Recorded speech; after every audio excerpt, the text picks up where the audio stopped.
Hey everybody, welcome to Steve Coupers Podcast for aspiring real estate investors. In each episode, we strive to bring together subject matter experts and other successful investors that are willing to share their story, their tips and tricks for success. Today, I am so pleased to have the incredible Victoria Cluney join me.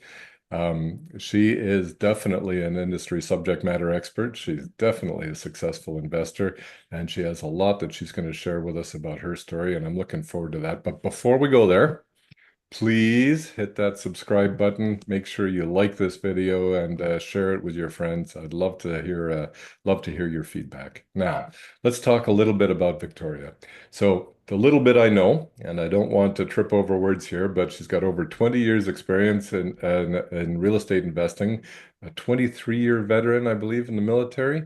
It'll be 24 next month. It's 24 next crazy. month. Congratulations. She's got experience in leadership and project management. She's developed the let me get this right, Women Empowered Business Investing and Leadership Development, or WE Bild program. Correct. I had the pleasure of sitting in on one of these events the other day, and it was just inspiring. She's got so many things on the go. We've recently seen her on Dragon's Den, Hmm. talking about her mini our tiny home community. So many amazing things. I don't know that we're going to get it all in here, but let's have you tell a little bit more about yourself, I Victoria. appreciate that. Thank you for having me, Steve. And, I've really enjoyed getting to know you over the past couple of days, having you attend our virtual We Build event. And it's one thing to talk to somebody online, but then when you can actually, I mean, face to face is always best, but this is second best. And you get to see, I guess, their essence. I don't know, but you've got a great presence. So I've really enjoyed getting to know you. Um, as you're talking about the bio, I am an onion. There are many layers to me. I've been in the game for a long time and I've taken different directions. And I've made lots of mistakes and I've tried to learn from every single one of them, which has helped me, fail fast and learn quickly. I got into real estate investing. I always describe it as unintentional, but there was an entrepreneurial spirit inside of me that I didn't even realize. But when I look back at my history, I bought a pre-construction townhouse when I was 20, and within that first year, noticed that all the other ones that were exactly the same, some were selling, and they were selling for a lot more than what I had paid for it. So that's when that first entrepreneur light bulb went off, thinking, well, I could sell and then do it again. And that's really what I did and moved into a house, did a pre-construction house. So I went from picking like builder grade countertops and flooring. They gave you like seven choices. And I thought I was pretty badass at 20 years old, Yeah. making that level of decision. And then moving to a house, I'm now dealing with budgets. And it was like $10,000 to do a kitchen, and I'm choosing roof colors and where the sockets would go, and where, back in the day when we had cable, where Yeah. that would be placed. And so it really had me thinking differently. I moved out of that house, I moved into another one, like bought another one in the market, and then I got posted to the US. And this was in 2007. So right before the crash happened, rates were, in the 5.5 range.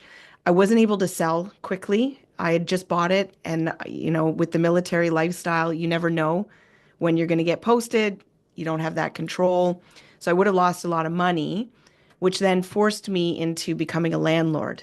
Mhm. And that wasn't my calling. I'm not somebody to call when the toilet is plugged or when there's issues. And I learned that quickly, but figured it out.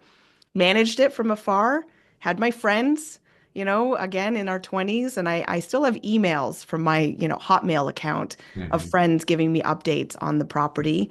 Figured it out, went about 10 years. And at that stage, I had bought a condo because I came back from the US and I didn't have the heart to ask the family to leave my house. So I had saved up enough to buy a condo. I had met my now husband. He was my boyfriend at the time, and I had convinced him to rent out his condo in BC. and, move in to my place in Nova Scotia. And we just started to accumulate these properties, but resented it. So, as, an unintentional investor, figuring it out for a decade and just like muscling through, making all the mistakes, resenting the phone calls and avoiding and hating it, I just decided to sell everything. Oh, wow. And it wasn't until I sold everything and I actually saw the money that, because I never thought about refinancing. I never thought about raising rents. I was never strategic. I never got property managers. I didn't see the value of my time. And yeah, when I saw the money, again, I was like, well, it wasn't actually that bad. It's like labor. You forget what it's like and you just like jump right back in. So that's what I did. And I became intentional. And that was kind of the big pivot for me in my life was from unintentional to intentional investor. There's a there's quite a story there. I think a lot of us go through that similar kind of experience where the incredible power of real estate is something we don't think about until after you step out of it and you realize, wow, I've Yeah, just doubled my money here. What happened? Okay. exactly. Okay. Maybe it wasn't so bad. Yeah, That's yeah. really what Good, I was thinking. good for you. So, and you say you're still in the military. Yes, So is still this, in. so are you still getting posted around? I mean, you're in Ottawa right now? I am in Ottawa now, so I'm coming into my 24th year. I hit pension at 20 years old. So that's how old I am. I'm on the grandfather clause. Nice. And I've got 1 year left to serve to meet my obligatory service, hit 25 years. And, at that stage, I'll make a decision if I'm going to go into part-time. Because, with the military, I have a lot to credit for the military of who I am today as a leader, as a business owner. And, but for now, I need to make it work. And again, unintentionally got into business and heavier real estate investing. Like after that 10-year and I came into the market, I was still slow growth now, is how I would describe that period of my life. I wasn't networking. I wasn't thinking about creative financing. I was just buying properties on my own. I stumbled across some cottages that I saw an opportunity to transform into a glamping retreat. And that's when this creative side of me came out and the marketing. So I never really needed to market my properties before or care about marketing. In the military, you don't really have a social media persona. You're trying to stay as neutral as possible and really as and visible as possible. But when I bought this glamping retreat, Airbnb was fine, but it wasn't cutting it to, get the level of bookings that we wanted to get.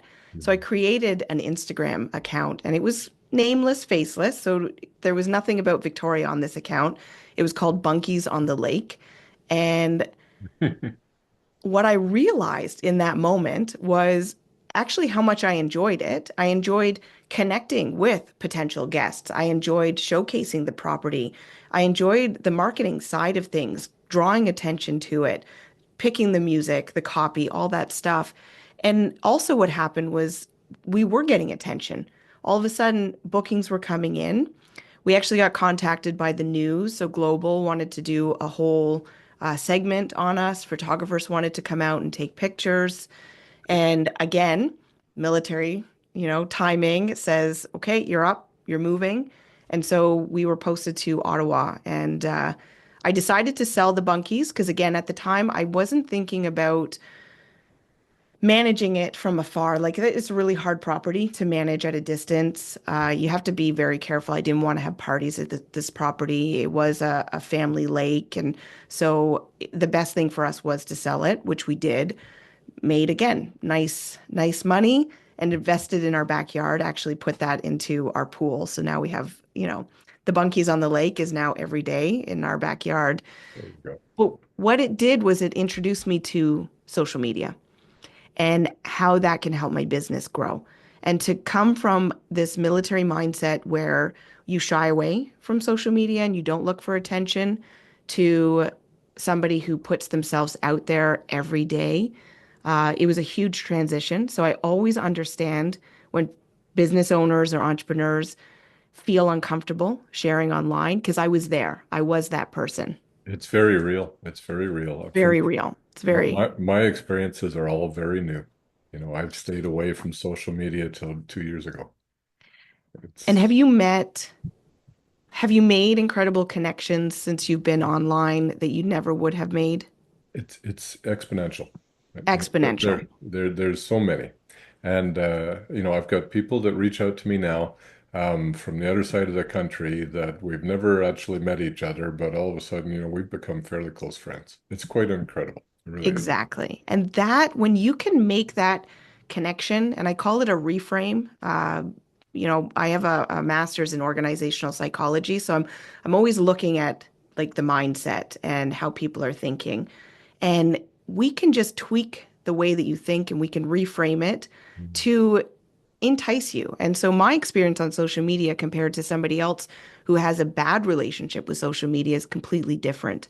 And when you can show up authentically, when you want to make impact and you can start to see the fruits of that labor, you'll never go back. And that's really what happened to me. And it skyrocketed my business, not only just from a visibility standpoint, but also just from an awareness for me. Like I got to meet business owners that were doing things way bigger than me. And it introduced me to styles and different ways of doing things and mentorship and communities that, I never would have seen had I not entered this world.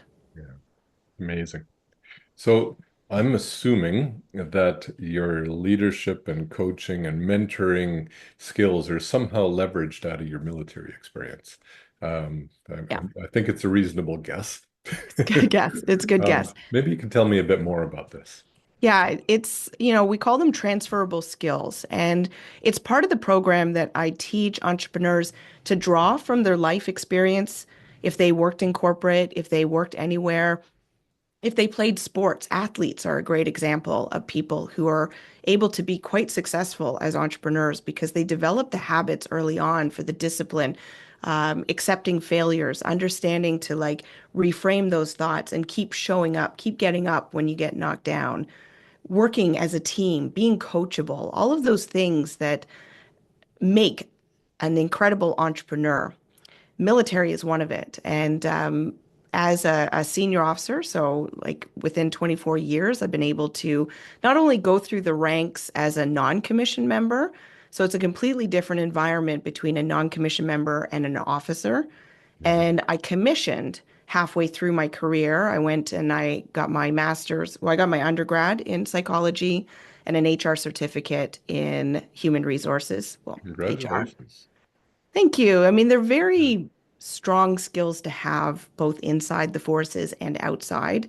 And then the master's was the final degree. And also just from an experience, so I manage the wings, all the Air Force wings across Canada. And Nice. so, like that leadership that comes in and learning how to lead teams and be operational and structured and communication and adapting and overcoming and all the things, they're really superpowers. And I kind of came in like a lion when I did find social media and Yeah. I had confidence. And because I'm not afraid to fail, I'm not afraid to look foolish. I'm a human, just like everybody else. And so if anybody expects me to be perfect, then they're going to get let down and they're not my people. But it's about how do we respond to situations. And I lead with integrity and ethics and try to do the best that I can.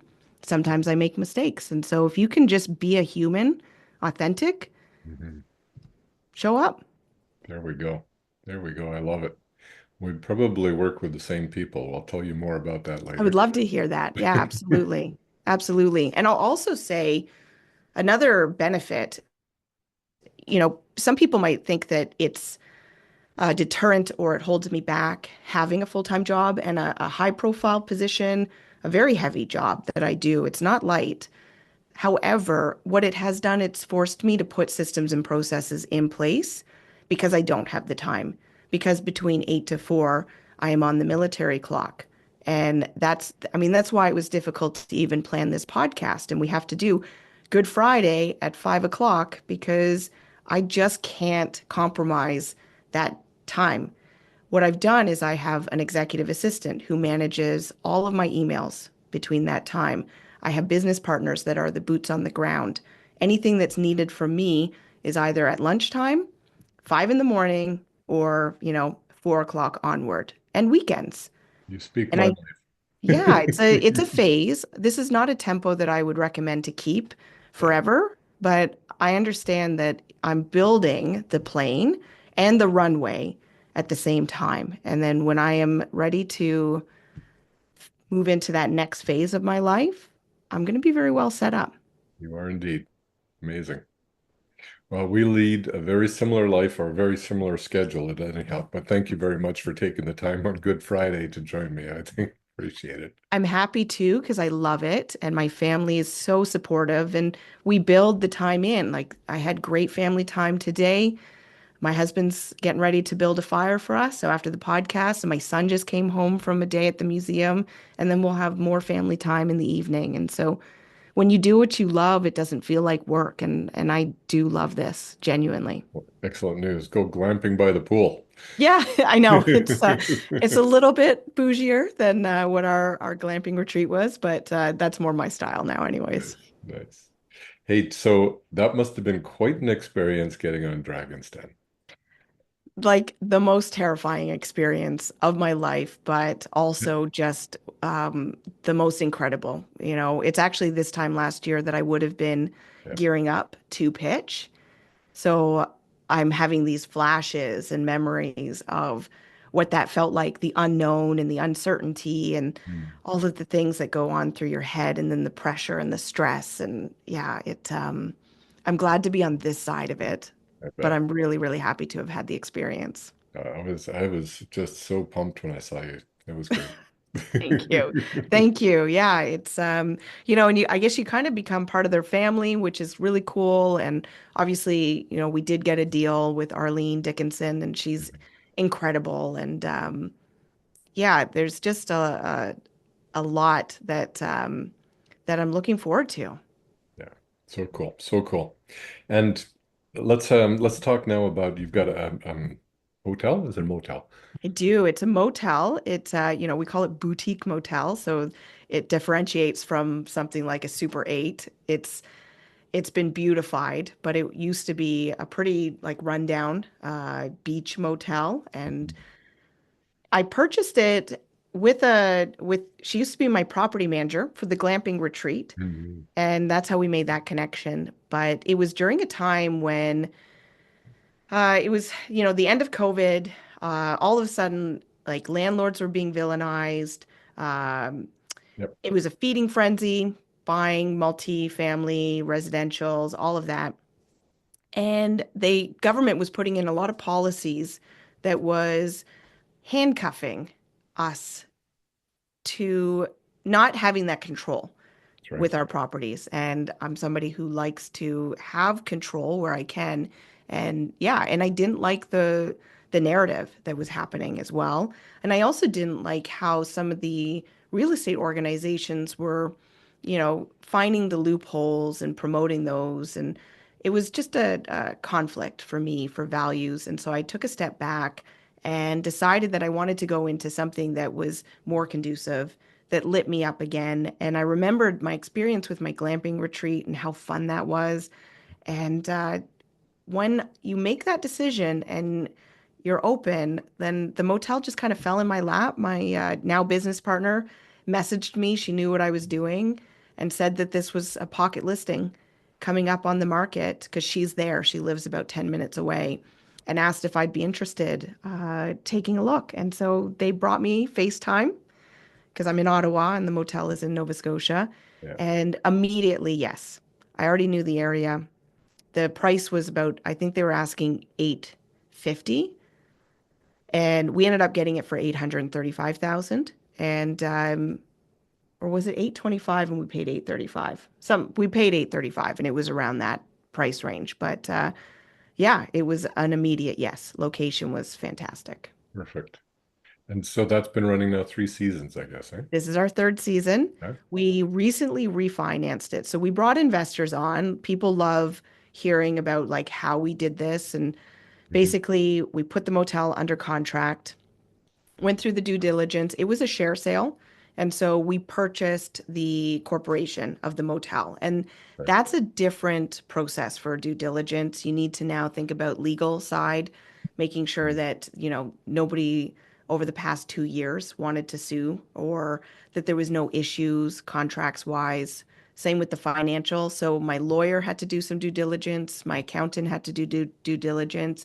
And then we also did due diligence on the property itself. So you do like the business and you would do the property. And that's how I ran that. So I did my due diligence as if I was buying, say, like a 9 unit multi Yeah. family.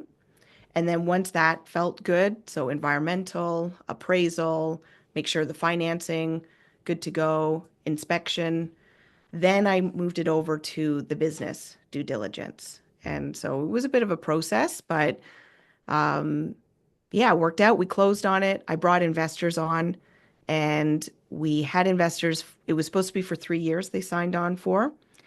No equity. It was all just private. Okay. And the interest depended on when they came in to the project. Yeah.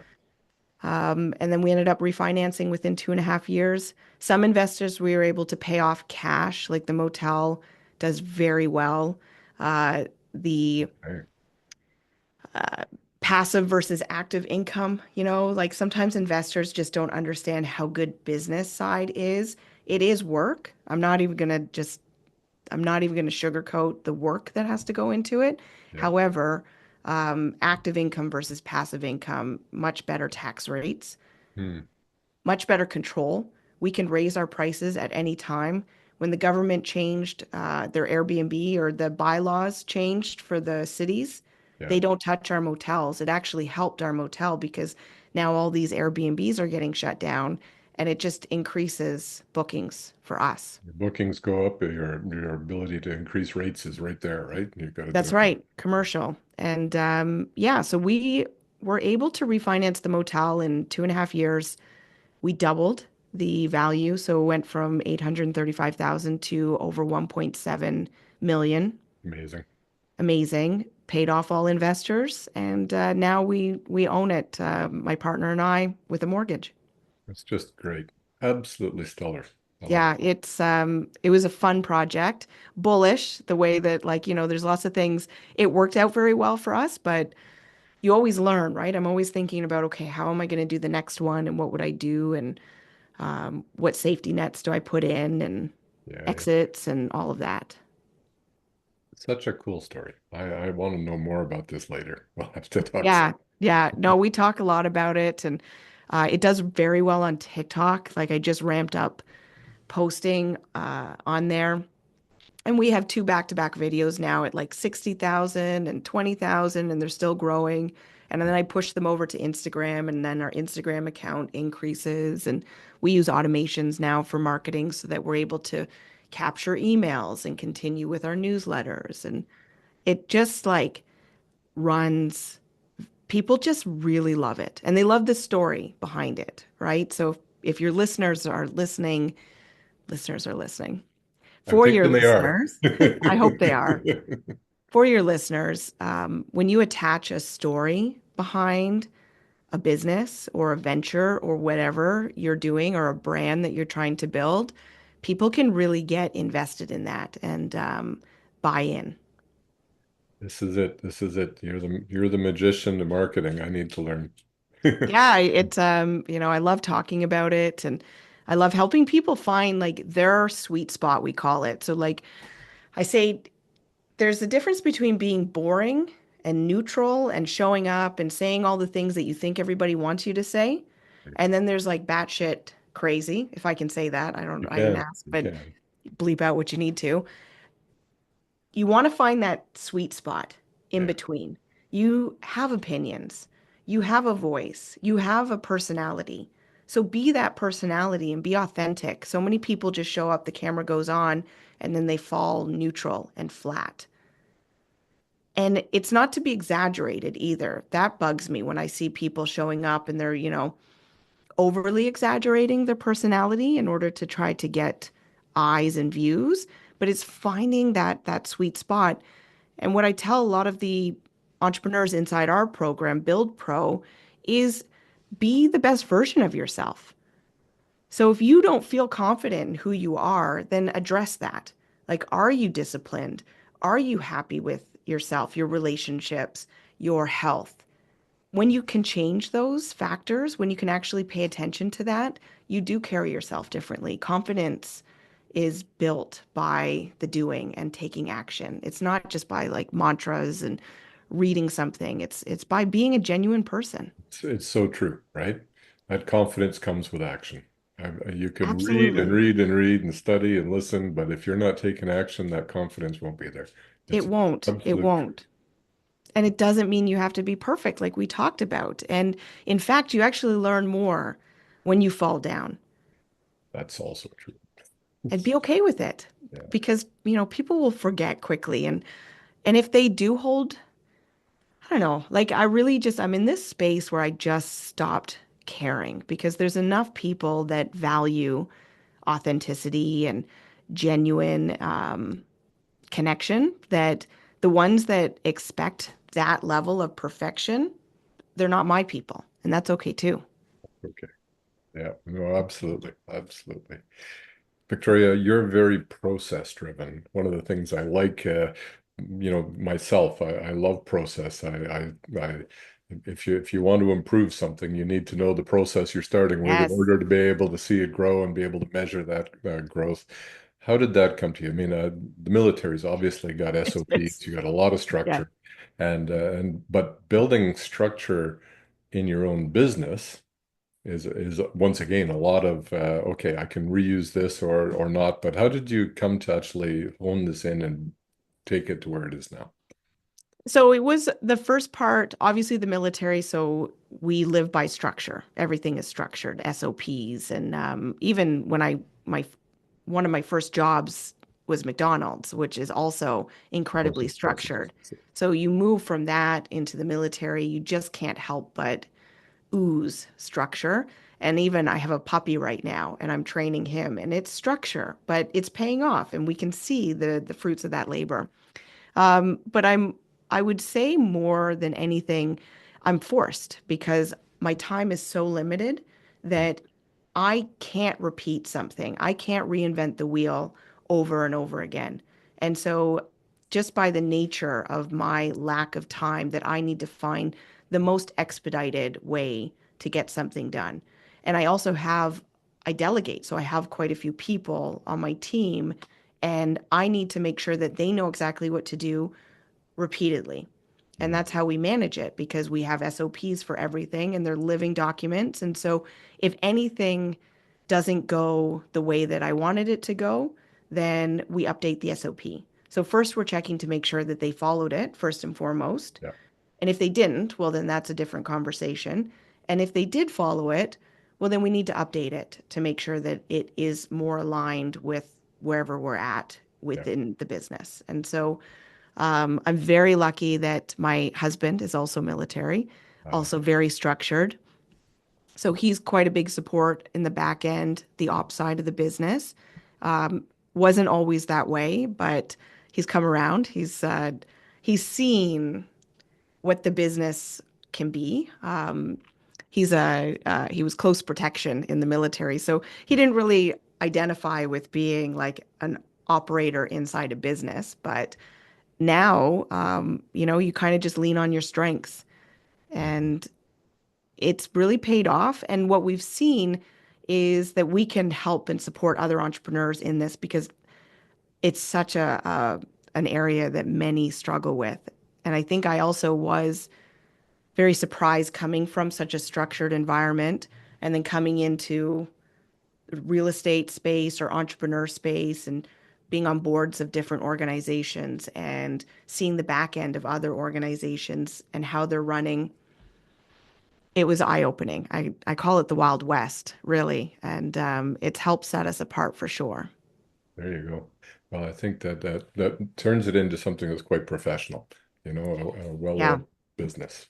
Yeah. Yeah, and that's kind of where the name came from for us with the Build Pro was the business investing and leadership development. Those are areas that I really focus on. And then that pro, that big difference between entrepreneurs who are trying to do everything themselves and the ones who act like professionals.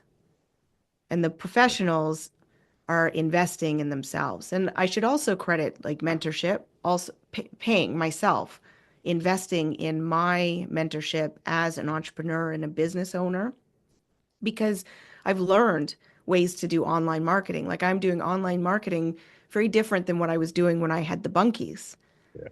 4 or 5 years ago. And fast forward another 5 years, it will be different for me as well because I will continue to invest in my education and learning and growing. Good for you. Good for you. Hey, tell me something. And I ask this question of all my guests, and it's one of the things that fascinates me is what motivates the individual. Why are you doing what you're doing? What is the goal you're trying to achieve? And have you noticed that change over time so that your goals are different now than they were, say, 10 years ago? Big time. My experience in the military has been very like there's been amazing opportunities and amazing experiences, but there has been some very challenging experiences. And especially as a woman coming in 2001, joining the infantry, which again was like a complete culture shock to go from high school into that environment. And so what I have found with having a voice and being able to support, especially women, and ensure that women's voices are heard, has lit a fire inside of me that I didn't even know existed until I started to use it. Excellent. Because for a long time, like for anybody that understands like rank and how you feel when you come into a new world, and a lot has changed in the military. And I have also changed, and I'm also of a position now and a rank that my voice has a lot more weight to it. But back in the day when my voice didn't have weight, then it was really tough, and it toughened me up really quick. And so if I'm able to bring that strength to rooms and help other women feel confident and entrepreneurs. Like I work with both men and women, but I do obviously attract a lot of women, and I'm very happy to do so. And it's really an area that I didn't know that I cared so much about until I was in it and saw the transformation that can take place. There you go. Well, I'm very glad that you opened the doors for me to step in as well and join your group. I'm so happy that you did because it is something that, we're, and I'll even say like transparently, it's called We Build Women Empowered in Business Investing and Leadership Development. But there is a part of me thinking about dropping the women empowered and having a we as collective because I do want this to be inclusive, but I will always represent and I will always consider women's voices because we are often minority in a room where men are often making decisions. And, it's not to pit the genders against each other, but it is just to make sure that that that equality is there, and that's what we build, and that space is. But men are welcome. Anybody is welcome. It's completely inclusive, and we were very happy to have you. It was a great event. I really enjoyed it. Thank you. Thank you. Yeah, the virtual we just started. And as we grow and as we, dial that in even more, I'm excited to see where it'll go to. Our in-persons are fantastic. We have one in Toronto and one in Ottawa. So again, if any of your listeners are local to those areas and they want to come out to We Build, then hit me up on Instagram, Victoria Cluney. And Mhm. if I can, I always like to give a little gift Oh, to any of the listeners. I have because my background with organizational psychology, I really think a lot about personality, especially in the workplace. And mhm. so I've developed a personality quiz that entrepreneurs love. They eat this up Okay. because it can really help you identify what your strengths are, and then you lean into that.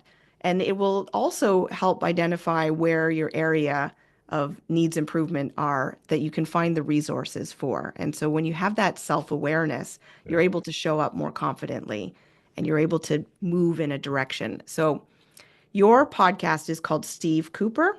Steve Coupers Podcast. Okay, so if your listeners want to find me on Instagram, Victoria Cluney, and they can DM me, Steve Quiz, so I know where they're coming from. Yeah. I will send them a free copy of my entrepreneur personality archetype quiz. And it takes 3 minutes, but it's very eye-opening. And I'm even happy to talk about it with them if they do the quiz and come back with questions. What a gift. That's Yeah, awesome. it's pretty fun. It's, self-awareness, huge. There we go. There we go. I love it. So you mentioned it, but if people want to get in touch with you, I've got a number of links on a piece of paper here I'll put on the website. But what's the best way to reach you if they want to? Honestly, you can search me, Victoria Cluney. I'm on Instagram is the best way just because the communication tool is the best. And I do find community is the strongest there. But I'm also on TikTok and Facebook and email victoria@cluneyco.com. If you want to find me, you'll find me. You just have to know how to spell my name. It's not like George Clooney, the actor. I'm sure you'll have that in the notes, but Cluney. Absolutely. Perfect.